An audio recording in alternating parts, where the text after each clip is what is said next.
have the Xiaomi Note 7, an incredible device with a few number of shortcomings. Now the Note 7 is a mid-range that looks like a flagship. I mean, I couldn't tell any major difference when I put this beside the Nokia 8 and other premium devices. So you get a Gorilla Glass protection on both sides of the device, which is shatterproof. But guys, this depends on the level of impact. Anyway, Xiaomi has also added a rubber layer to protect the Note 7 from possible water splash. However, this is quite different from the IP68 rating. Now, the Note 7 comes with a large 6.3 Full HD screen that looks okay for its price. It is not completely bezel-less. As you can see that there's some bezels by the sides and that chain to go with the teardrop notch, which cannot be hidden in the settings. Now, even though this is a tall device, it is quite narrow enough to be held comfortably with one hand. But that is not to say that the Note 7 is perfect for one-handed use. There's also the fact that this weighs a ton.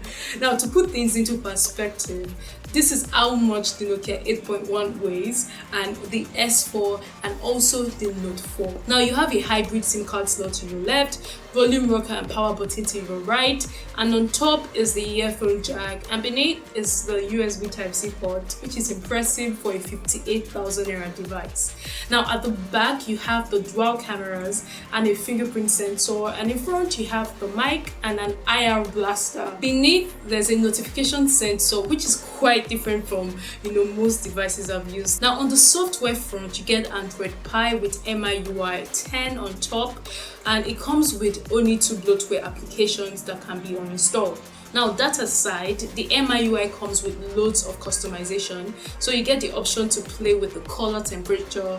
You can also choose between standard navigation buttons and navigation gestures. Unfortunately, there is no way to customize the navigation buttons. On the hardware front, there's the popular Snapdragon 660 chipset paired with 3 gigs of RAM, and during my short test, I didn't notice any major lags or hangs. It also performed well in the benchmarks, although I noticed that the Note 7 is relatively warmer than most, which is as a result of the glass back. Moving to the camera, you have a 48MP main camera and a 5MP depth sensor, which are quite large, but it is a known fact that megapixels doesn't necessarily translate to quality pictures. Anyways, based on first impressions, the pictures look good, there's plenty of details, and the colors are well saturated. Now moving to the selfies, they turned out quite good, but I would have loved if they were a bit saturated. The portraits are also surprisingly good for a mid-range device. As for the videos, this comes with EIS and the ability to shoot in 1080p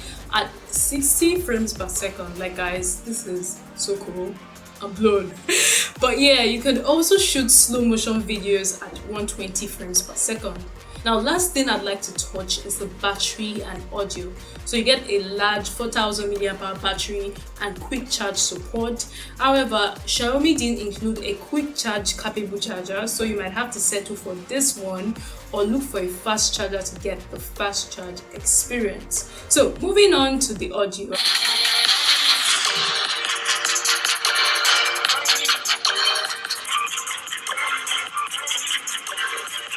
At this point, I can't deal with this smartphone, and I say that in a good way.